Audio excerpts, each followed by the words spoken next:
Graça e paz, amados, bem-vindos ao nosso encontro semanal.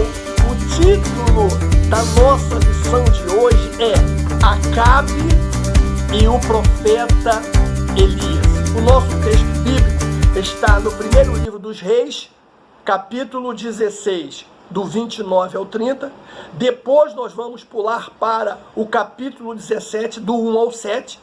E depois nós vamos pular para o capítulo 18, do 17 ao 21. Então, no nome de Jesus, abra a sua Bíblia, abra a sua mente, sobretudo, amado do Senhor, abra o seu coração. Primeiro livro dos Reis, capítulo 16, 29 e 30 diz assim: Acabe, filho de Onri, começou a reinar sobre Israel no ano 38º de Asa, rei de Judá.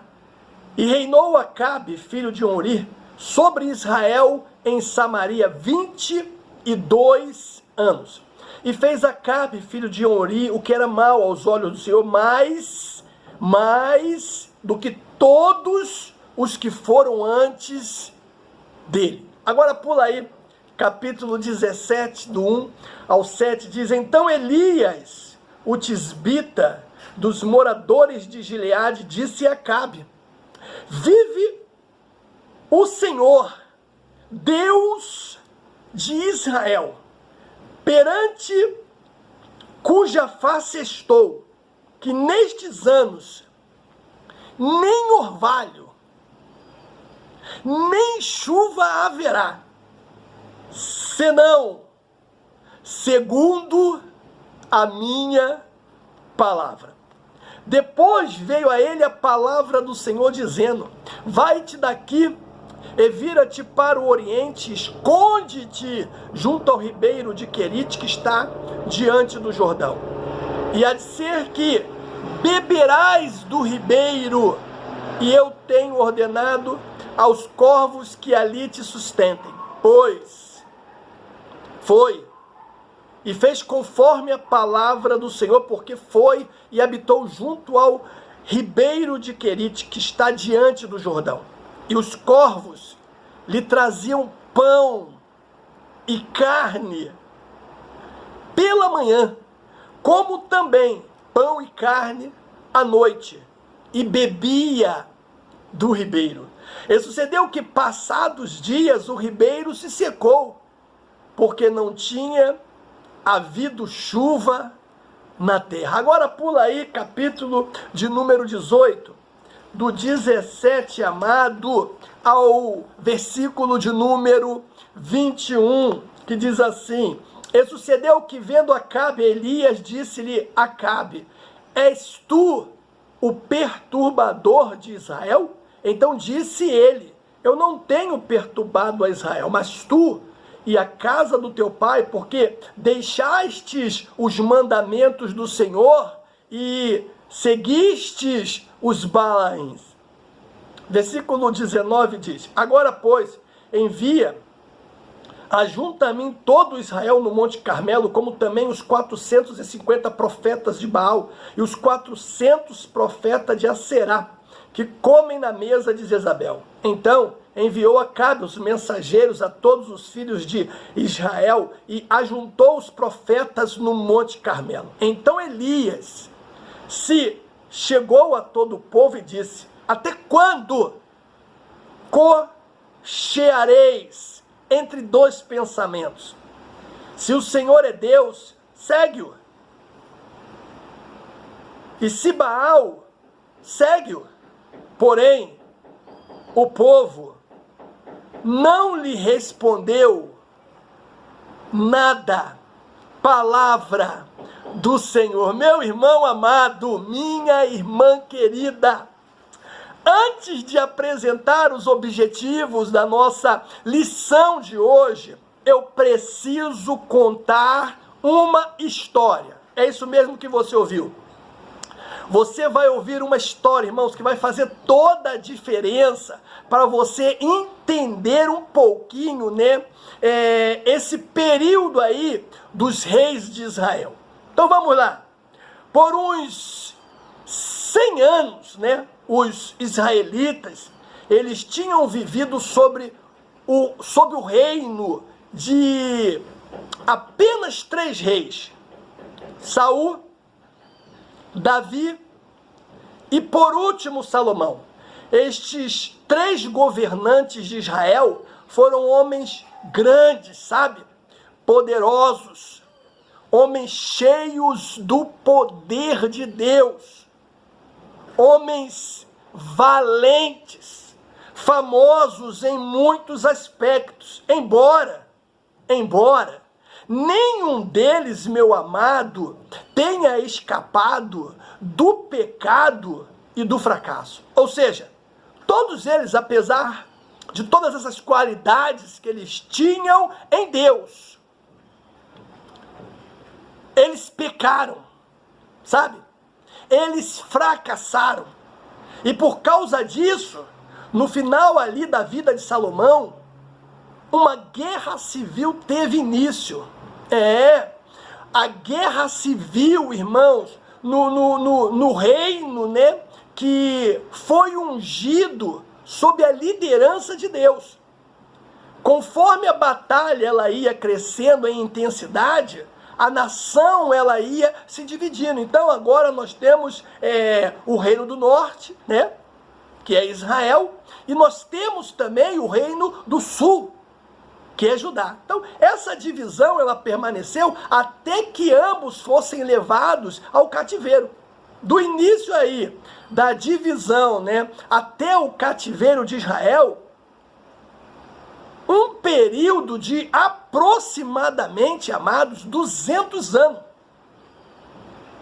E nesses 200 anos, o Reino do Norte teve 19 monarcas e todos eles, meu irmão, foram ímpios. Acredite se quiser. Imagina, 200 anos, 19 monarcas e todos eles ímpios. 19 líderes nacionais fazendo o que era mal aos olhos do Senhor. Então, este ambiente aí maléfico, ele prevaleceu em Israel até a invasão dos assírios em 722 a.C. No Reino do Sul, por outro lado, né, teve 17 governantes, meu irmão, durante aí um período de 300 anos. 8 desses governantes, né, desses reis, foram bons, porém 9 fizeram o que era mal aos olhos do Senhor. O Reino do Sul terminou com a destruição, né, de Jerusalém em 585 a.C. e subsequente cativeiro babilônico de 70 anos. Mais tarde, o Reino do Sul ele foi reavivado quando homens como Neemias, Esdras, Zorobabel, eles voltaram do exílio. Eles voltaram, né, como diz a palavra do Senhor, à terra dos seus antepassados. Reconstruíram o templo e restauraram, amados, o culto ao único e verdadeiro Deus. Meu irmão, deixa eu parar aqui rapidinho e te dar um conselho. Se você nunca fez, escute, se você nunca fez um estudo profundo sobre este período da história, eu convido você a fazê-lo, meu irmão.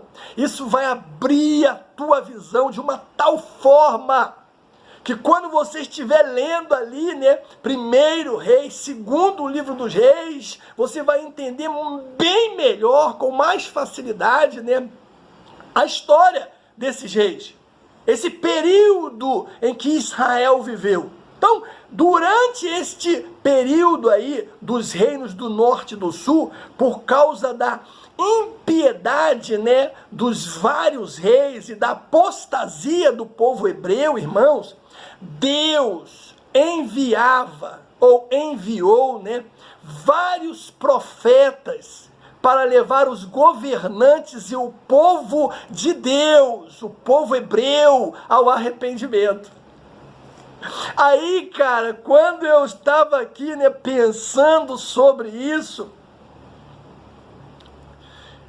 eu não pude deixar de fazer uma comparação, né, irmãos? Porque eu disse que durante a apostasia ali, né, do povo hebreu e a impiedade dos vários reis, Deus, ele enviou muitos profetas, né, para levar os governantes e o povo hebreu ao arrependimento. Então, eu fiquei comparando, queridos, né, a pegada dos profetas do Antigo Testamento, o comprometimento desses homens de Deus, sabe? A seriedade com que eles se relacionavam com Deus e a sua missão. Eu comparei, e aí eu acho que eu pequei, com os profetas atuais. Cara, que diferença, meu irmão, absurda, meu irmão, absurda.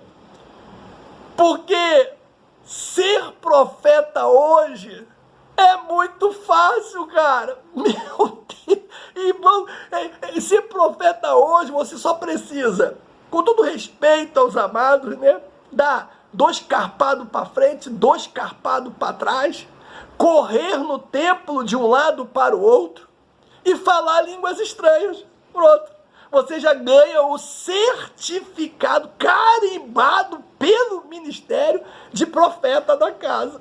Então é muito fácil. Não estou aqui falando que está errado, nada disso. Eu estou apenas mostrando, né, a diferença do profeta do Antigo Testamento com o profeta atual. Ser profeta, irmãos, naquele tempo, não era um chamado fácil. A maioria dos governantes queriam distância, meu amado, dos mensageiros ungidos do Senhor. Se eles vissem o profeta passando do lado em que eles estavam na calçada, eles passavam para o outro lado, meu amado. Voltavam para trás, mas não queriam se encontrar com o profeta. Eles desprezavam os avisos dos profetas. Eles ignoravam, meu amado, as suas repreensões, além de coisas piores. Veja, por exemplo, aí, Jeroboão, o primeiro rei do reino do norte. Nós falamos isso no vídeo passado. Ele é importante não apenas por causa da sua posição como primeiro monarca daquele período, mas porque foi o rei que deliberadamente, meu irmão, plantou as sementes da idolatria no coração do povo de Israel. O que a palavra de Deus disse aqui para nós? Que ele reinou 22 anos. Um homem enganador, trapaceiro, politiqueiro, assassino, amado. O reino do norte teve um mau começo com Jeroboão. Então veio quem? Nadab, seu filho, seu sucessor, e reinou em seu lugar, amado. Você consegue, irmãos, pegar a ideia? A ficha começa a cair. Nadab, veja, começou a reinar sobre Israel no ano 2º de Asa, como diz primeiro livro dos Reis, capítulo 15, versículo 25. Percebe como a dica que eu dei anteriormente, ela ajuda? Um rei sobre Israel e outro sobre Judá. Então, depois de entender a separação dos reinos, podemos entender, queridos, que Asa estava reinando sobre o reino do sul, Judá, enquanto Nadab, né, ele reinava sobre o reino do norte, Israel. E que tipo, meu irmão, que tipo de rei foi Nadab? Primeiro livro dos Reis, capítulo 15, versículo 26, que diz: e fez o que era mal aos olhos do Senhor, e andou nos caminhos do seu pai e no seu pecado, com que tinha feito pecar Israel. Ou seja, ele entra na história, né? Nadab substitui o seu pai, mas continua fazendo tudo errado, repetindo os mesmos erros do seu pai. Aí nós temos Baasa depois, né? Elá, Onre. Veja que, apesar de todo, né, o derramamento de sangue, amados, da idolatria e impiedade dos reis que o antecederam, o escritor, irmãos, diz que Onre, ele fez pior de que todos quantos foram antes dele. E é nesse momento que chega quem? Acabe. Caramba, irmão, aí você vai ver que ele também fez coisas terríveis. Derramamento de sangue, assassinatos, conspirações, maldade de todo tipo, em todos os níveis, meu amado. E isso prevaleceu por 6 escuras, né, e ininterruptas décadas em Israel. E para completar a desgraça toda, irmãos, toda desgraça, a Bíblia vai dizer que esse cara que Acabe, ele me casa com Jezabel. Meu Deus do céu, cara, nós temos para a lição de hoje, meu irmão, 3 objetivos, sabe? Primeiro, é apresentar a perversidade de Acabe e Jezabel. Segundo, é demonstrar, queridos, o cuidado de Deus para com os seus filhos. E terceiro, é registrar, meu irmão, a aridez espiritual do rei Acabe. Então, o primeiro ponto da nossa lição fala do casamento, né, de Acabe com Jezabel. E nós vemos nesse primeiro momento as consequências de escolhas erradas. Primeiro livro dos Reis, 16:31, diz assim: e sucedeu que, como se fora coisa leve andar nos pecados de Jeroboão, filho de Nebate, ainda tomou por mulher Jezabel, filha de Etibaal, rei dos Sidônios, e foi e serviu a Baal, e se curvou diante dele. Caramba, irmão, mesmo sem saber o que vem a seguir, meu amado, este evento nos dá uma pista da importância dessa mulher na história de Israel. Porque em nenhum evento antes desse, nós temos a menção do nome das esposas dos reis. Agora, de repente, recebemos informação não apenas do próximo rei, né, Acabe, como também o nome da mulher com quem Acabe se casou, Jezabel. E a pergunta, irmãos, é por quê? Por que, meu amado, Deus fez, né, o escritor do livro se debruçar sobre o casamento de um rei em especial? Qual o propósito de mostrar a ascendência da mulher de Acabe? Você já parou para tentar responder essas perguntas? Eu creio, queridos, que exista aí 2 razões. Primeiro, ela era, escute isso, ela era o parceiro dominante no casamento. Quem realmente, meu irmão, mandava no reino era Jezabel. Ela era o poder por trás do trono.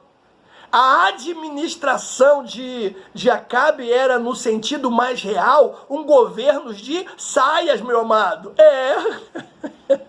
Veja, Jezabel mandava e desmandava no marido, o rei.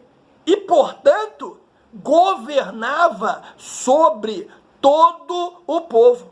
E aqui, meu amado, minha amada, está um dos problemas, né, dos relacionamentos atuais. Aqui está o problema do porquê muitos casamentos estão se desfazendo. Porque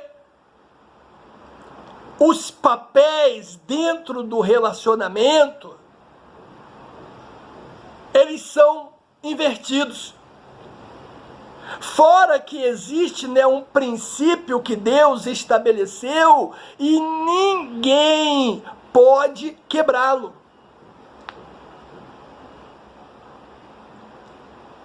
Há dentro do relacionamento um posicionamento referente ao marido e há dentro do relacionamento um posicionamento referente à esposa. Que diz o texto é que essas posições foram invertidas, ou seja, na casa de Acabe, no palácio, o rei, ele usava lingerie, enquanto que Jezabel usava a farda. Veja, eu quero que você entenda isso, sabe? De um ponto de vista espiritual, né? De um princípio que não pode ser quebrado. O marido, ele é o cabeça da esposa. Não para humilhá-la, não para maltratá-la, não para feri-la, né? Não para tratá-la de qualquer maneira. Não é isso que eu estou falando. Bem porque o papel do marido como chefe da casa é amar a sua esposa, assim como Cristo amou a igreja. Mas ele é o líder. E ela auxilia nessa missão. Lá no reino não. Quem mandava e desmandava era Jezabel. E por isso, irmãos, e por isso que deu tudo ruim naquele reinado. Esse era um dos motivos. E é por isso que muitos casamentos têm sido desfeitos nesses dias. Eu queria que você entendesse isso. No nome de Jesus. Segundo, né, do porquê o nome de Jezabel ela entra na história, é porque ela foi a precursora, amados, da adoração a Baal. A Bíblia diz que o pai de Jezabel era Etibaal. Ele era o rei dos sidônios, adoradores de Baal. E a adoração a Baal, você vai lembrar aí perfeitamente, ela teve início com os cananeus. E isso já há muito tempo, irmãos, naquela parte do mundo. Mas a verdadeira adoração a Baal, ela não havia encontrado eco ainda entre os israelitas, até que fosse introduzida por meio do casamento de Acabe. Então, podemos dizer, né, que foi a parte do dote de Jezabel. Ela trouxe na bagagem a sua herança religiosa.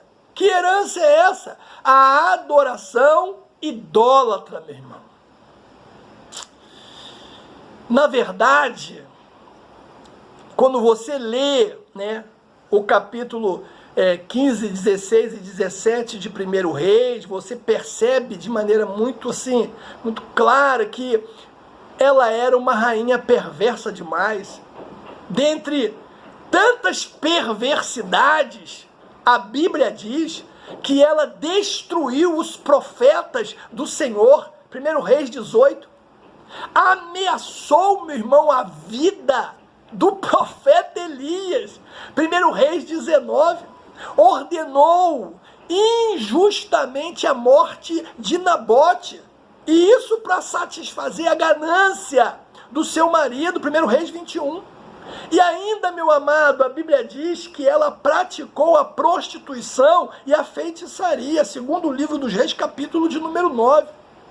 O trágico fim de Jezabel foi profetizado, amados, por Elias, o homem de Deus, ele disse que ela não seria sepultada, mas que os cães a devorariam, porque a sua maldade e a abominação contrariaram a justiça divina. Isso está, irmãos, primeiro livro dos Reis, capítulo de número 21. Abra sua Bíblia aí, versículo do 23 ao de número 27, que diz assim: e também acerca de Jezabel falou o Senhor dizendo, os cães comerão Jezabel junto ao antemuro de Jezreel. Aquele que de Acabe morrer na cidade, os cães o comerão. E o que morrer no campo, as aves do céu o comerão. Porém ninguém fora como Acabe, que se vendera para fazer o que era mal aos olhos do Senhor, porque Jezabel, sua mulher, o incitava. Olha aí o que eu acabei de falar. E fez grandes abominações, seguindo os ídolos, conforme tudo o que fizeram os amorreus, os quais o Senhor lançou fora da sua possessão, diante dos filhos de Israel. Olha o que diz. 27, sucedeu, pois, que Acabe, ouvindo estas palavras, rasgou as suas vestes, cobriu a sua carne de pano de saco e jejuou.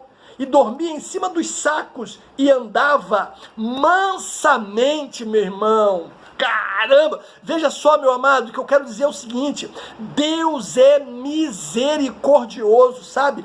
Deus é amoroso, Deus é longânimo, Deus é tudo de bom, Deus é. Ei, mas não se engane, Ele julga com rigor aqueles e aquelas que insistem em permanecer, meu amado, na prática do pecado. Nunca se esqueça disso no nome de Jesus. Nunca. Aqueles que vivem, que insistem em permanecer na prática do pecado, Ele os trata com rigor. Aí nós temos o segundo ponto da nossa lição, que fala que Elias prevê a grande seca, meu irmão. E aqui nós temos que lembrar que o reino de Israel, ele conhecera 5 ou mais anos, de descrença, de assassinato, de idolatria, impiedade, de governantes degoladores. Como se não bastasse o rei atual e a sua parceira dominante, meu irmão, era, diz a palavra, os piores deles. Naquele instante, cara, isso é forte, naquele instante, pisa no palco um profeta vindo de lugar nenhum. Que é isso, pastor? Ele veio de Tisbé, né? Mas quem que é Tisbé, meu irmão? Você procura hoje, nem existe esse trem. Isso ficava onde, como diz o pessoal, o vento faz a curva, cara. Então ele vem de lá, de lugar nenhum. Outro detalhe, ele não segue o protocolo, não se apresenta, ele não faz qualquer deferência à presença real. O homem não tem nenhuma sofisticação, meu irmão, educação ou treinamento. Cara, o cara é bravo, parceiro. O cara é bravo. Ele não segue os moldes da corte. Ele simplesmente chega e anuncia. Ele diz: tão certo como vive o Senhor, o Deus de Israel, perante a face eu estou, nem orvalho, nem chuva haverá nestes anos, segundo a minha palavra. Meu Deus do céu, meu irmão. Elias era um homem cumprindo uma missão, meu irmão, declarando-se como servo do Deus de Israel. Enquanto à sua volta, só existem ali evidências, gritantes da adoração a Baal, meu Deus do céu, ele se levanta como gigante, sem preparar ali a sua audiência para o discurso. Ele faz, meu amado, um pronunciamento agoureiro. Ele diz: não haverá chuva, meu Deus, nem orvalho por anos, a não ser esse cabra é macho mesmo. Ele diz, a não ser que eu o diga. Suas palavras, meu irmão, parecem triviais, né? Mas não esqueça de que ele estava balançando os punhos, né? Na cara do diabo, meu irmão. Ele estava pondo as coisas em pratos limpos. Tipo, com Baal ou não, pessoal, diz Elias, vocês não terão nada de chuva. Agora, irmãos, para um pouco para pensar na profundidade do que Elias acabara de dizer. Porque se não tem chuva, meu irmão, não tem colheita. Uau! Se não tem chuva, se não tem colheita, melhor dizendo, os animais vão morrer. Meu Deus! E se não tem animais, meu irmão, pessoas vão morrer. Ou seja, Elias estava dizendo na cara de Acabe o seguinte: cara, a festa acabou. Lembra de Ezequiel 22, irmão? Ezequiel 22, versículo 30, diz assim: e busquei dentre eles um homem que estivesse tapando o muro e estivesse na brecha perante mim por esta terra, para que eu não a destruísse, mas ninguém achei. Por que eu citei esse texto? Porque quando Elias diz para Acabe que não vai chover durante anos, ele estava como profeta do Senhor, meu irmão, se colocando na brecha. E vê uma coisa interessante, irmãos, é comparação que eu não queria fazer com os profetas, não queria, mas não tem jeito, eu vou fazer. Você não vê Elias sapateando, você não vê Elias rodopiando, você não vê Elias falando em línguas altas, batendo palma, ou qualquer outra travessura de menino. Não vê. Não vê. Ele tem uma missão. Ele sabe qual é a missão. E ele chega cumprindo a missão. Eu não estou dizendo que quem faz isso está errado, irmãos. Eu estou só aqui tentando fazer com que você veja a diferença. E a busca, é isso que eu queria dizer, a busca ela continua. Nosso Senhor, irmãos, está procurando pessoas que façam a diferença. Os cristãos amados ousam não serem medíocres. Vivemos num tempo, irmãos, em que às vezes, isso é lamentável, sabe? É preciso procurar por muito tempo, com bastante cuidado, para encontrar alguém que tenha a coragem de declarar a sua fidelidade a Deus. Às vezes, é preciso procurar por muito tempo e bastante cuidado para encontrar alguém que tenha a coragem de se levantar em nome de Deus. E é justamente isso o que estamos criando, irmãos, nesta época de intolerância, de comprometimento, né? E de pandemia. Infelizmente, sabe? Infelizmente, a minha oração é que Deus, nesses dias, meu irmão, levante profetas, cara. Que tenham como missão essa de Elias, sabe? E aí eu aprendo aqui, irmãos, algumas lições, sabe? Com esse encontro, na verdade, com esse encontro, né, de Elias com Acabe. Muitas são as lições, né? Mas eu vou destacar aqui uma, porque essa mexeu muito com o meu coração. E com certeza vai mexer com o seu também. Deus busca pessoas especiais em tempos difíceis, meu irmão. Guarde isso no seu coração. Guarde isso. E nós estamos atravessando tempos difíceis. Então, precisamos de pessoas especiais. Deus precisava de um homem especial para jogar luz na escuridão daqueles dias. Mas Deus não o encontrou no palco. Deus não o encontrou na corte. Deus não o encontrou andando de cabeça baixa na escola dos profetas. Nem mesmo o encontrou na casa de pessoas comuns. O homem que se colocaria na brecha não poderia ser alguém, meu irmão, delicado, sabe? Não poderia ser alguém manso. Ele tinha que ser durão mesmo.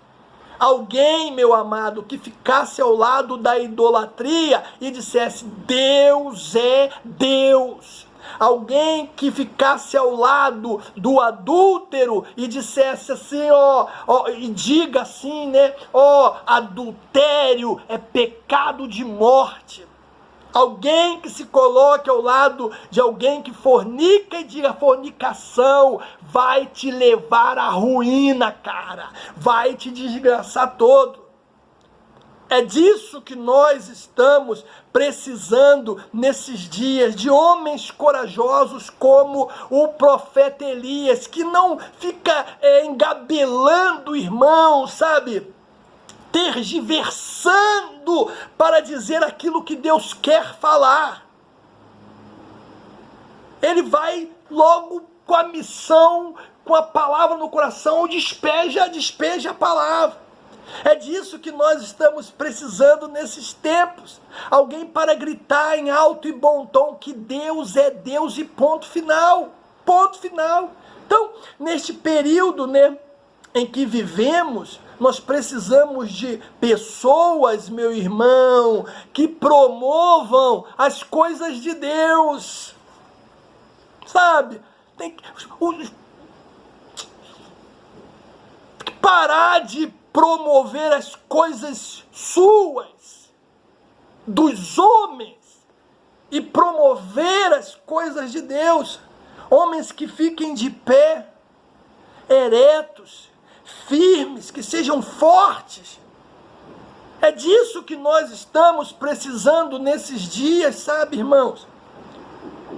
Não estou falando aqui de pessoas ignorantes, sabe? Que não tenha tato para falar, não é isso, estou falando de homens sérios, comprometidos com Deus, que não fica tergiversando ali, para falar aquilo que Deus já mandou falar, que pega e fala e ponto. É isso que eu estou querendo dizer.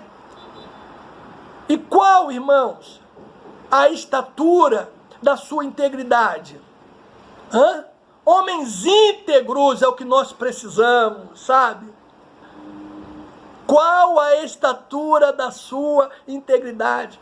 Corrompeu os seus princípios, sabe? Apenas para permanecer nos negócios?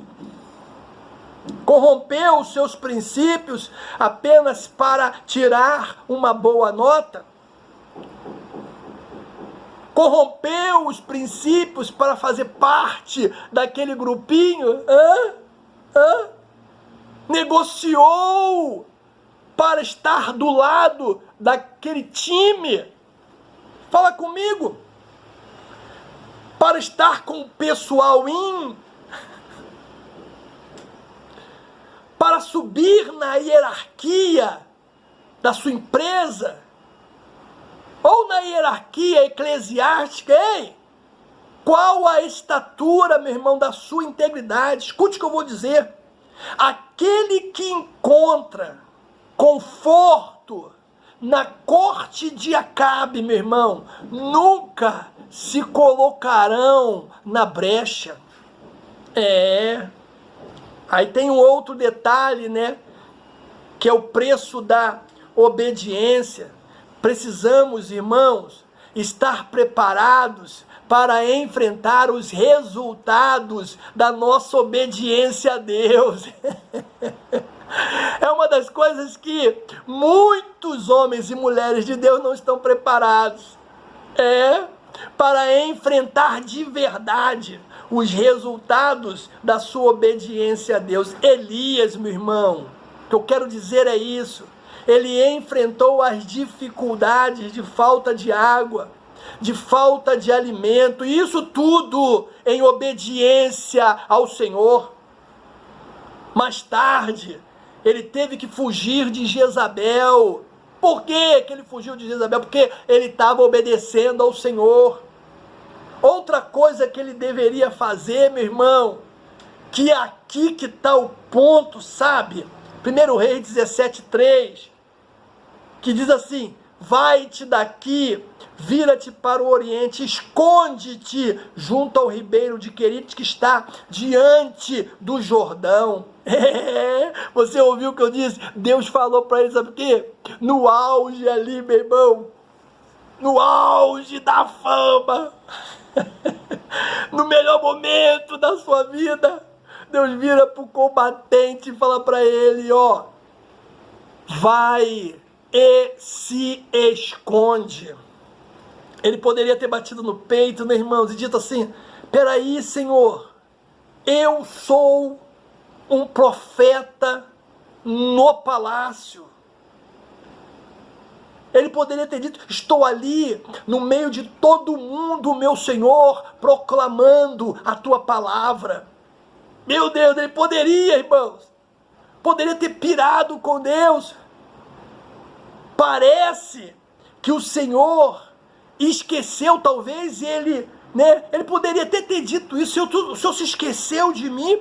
O Senhor se esqueceu de que eu fui chamado para estar na linha de frente do combate?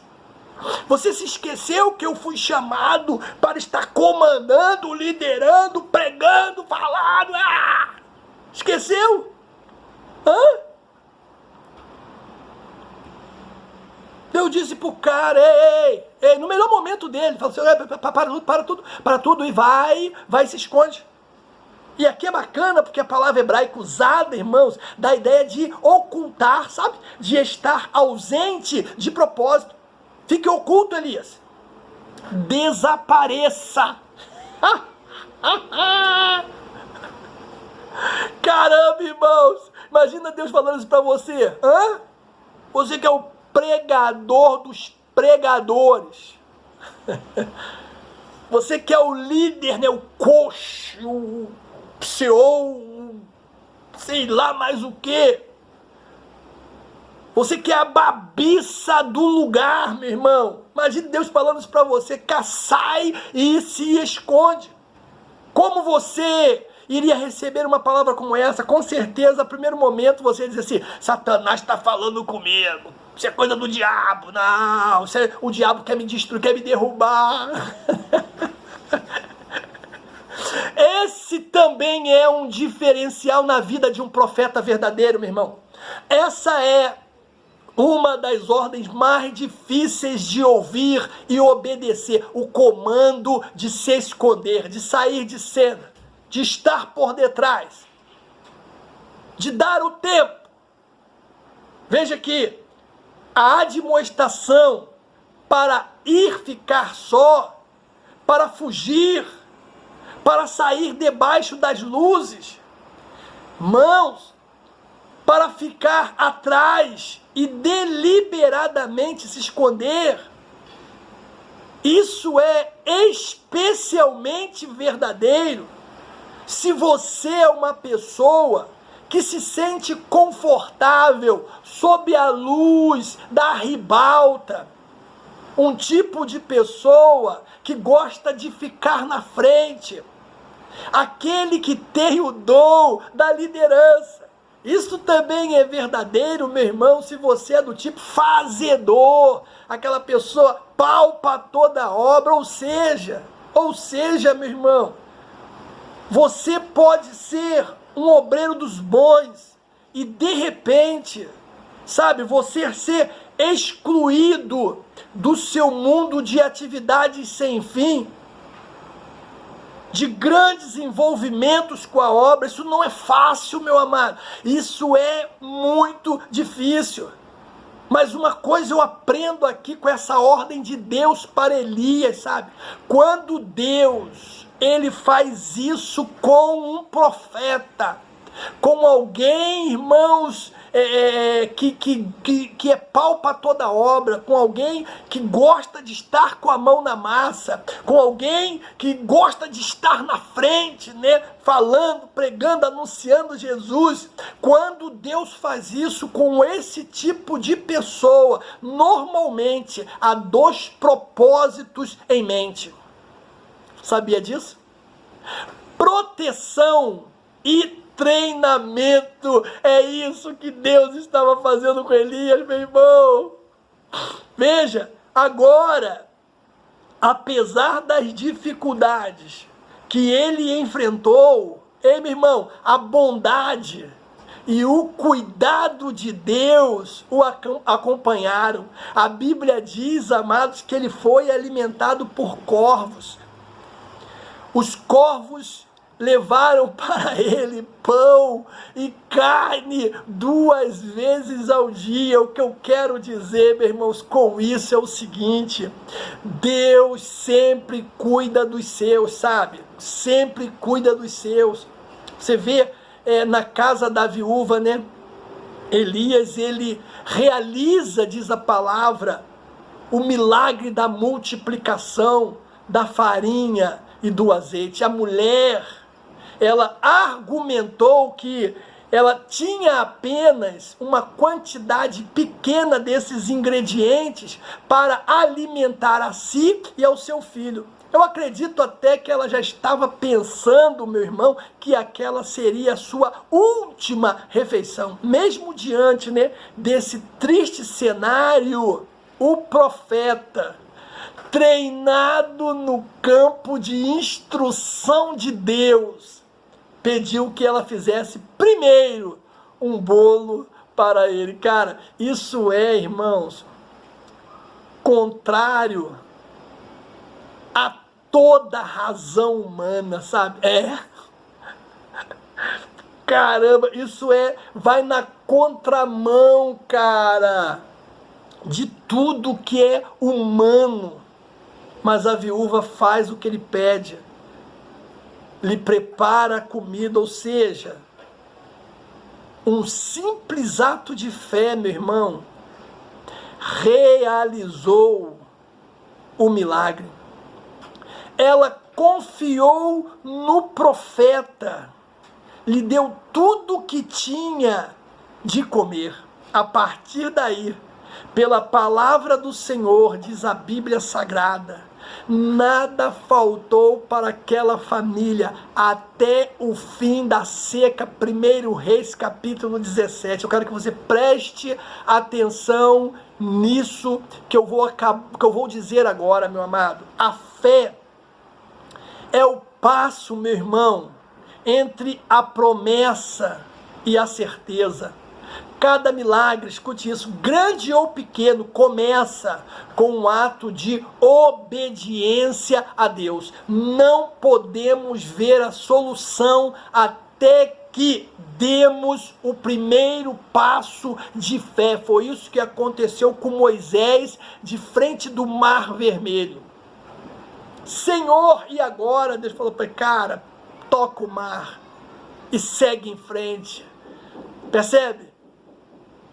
O primeiro passo tinha que ser dado por Moisés. E quando ele deu o primeiro passo, o milagre, ele aconteceu. Talvez o que falta para você ver o milagre de Deus seja dar o primeiro passo. Dê o primeiro passo, meu irmão. Dê o primeiro passo.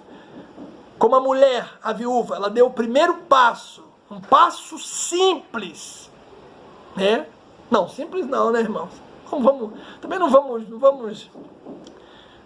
destruir a narrativa. Não foi simples, não. Mas foi um passo, o primeiro, ela deu e foi abençoar. Então, essa história nos mostra, né, o quanto Deus, meu amado, Ele cuida daqueles que proferem a sua verdade, sabe? Que defendem a causa do órfão e da viúva.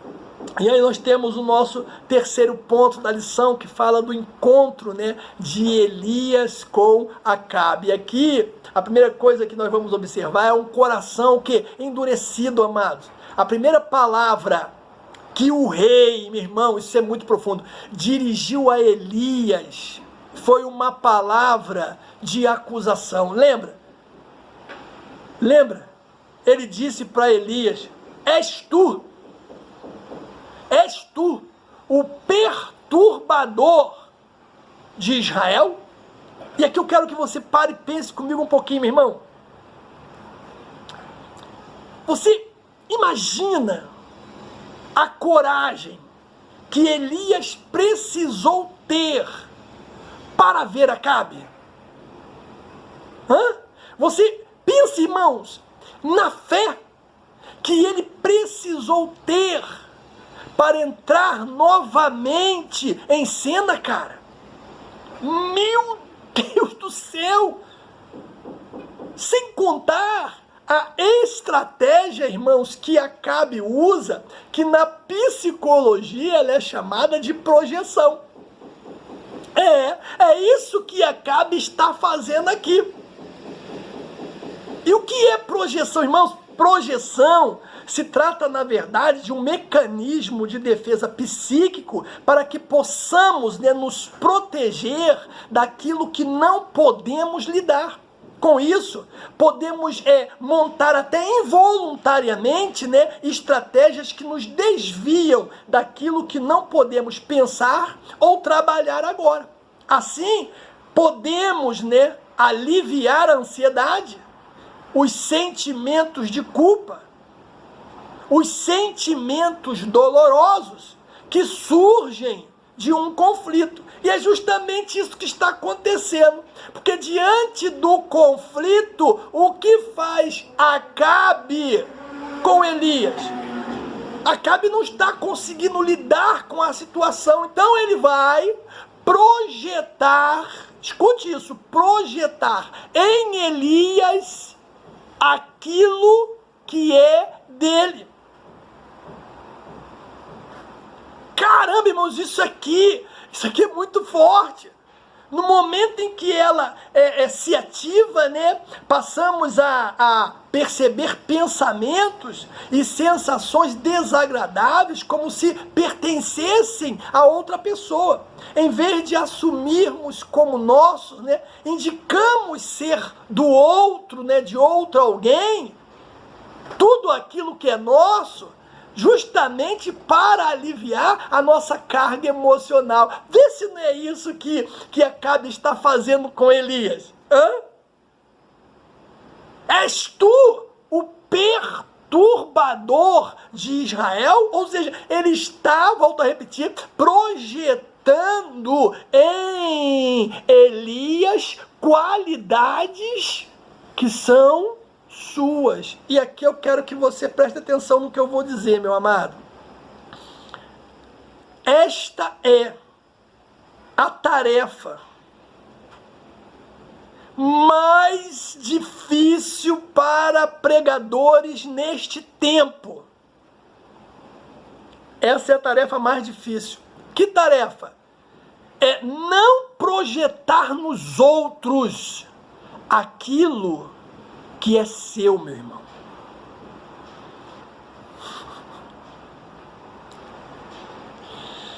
Aí Elias, ele vai fazer o quê? Ele vai responder a Acabe. Versículo, 1 Reis, né? 18. Então disse ele: eu não tenho perturbado a Israel, mas tu e a casa do teu pai, porque deixaste os mandamentos do Senhor e seguistes os Baalins. Em outra palavra, cara, não vem não, hein? Não vem projetar em mim aquilo que é seu. Se a situação está como está, a culpa é sua e não é minha. Ou seja, não venha me culpar pelo que aconteceu. Deus, é isso que ele está falando aqui, Elias, irmãos. Deus trouxe seca como o julgamento de pessoas como você. Caramba, por causa disso não chove. Deus fechou os céus porque você não cumpriu os mandamentos dele. Porque você não está cumprindo as ordens dele. Você esqueceu do Senhor. Você está adorando a ídolos. Cara, o que mais bacana aqui, né, impactante, é que Elias, irmãos, ele não recua 1 centímetro, cara. Pô, ele podia ficar intimidado, né, com o rei, com a esposa do rei, sabendo quem eles eram. Mas ele não recua 1 centímetro. E sabe por quê, meu irmão? Porque o verdadeiro profeta, quando está no centro da vontade de Deus, ele não recua nem 1 centímetro. Essa é a verdade. Essa é a verdade. Sabe, irmão? Ele tem uma palavra, a palavra ele sabe que é de Deus, e ele vai liberar a palavra. Doa a quem doer. Caramba, meu Deus do céu.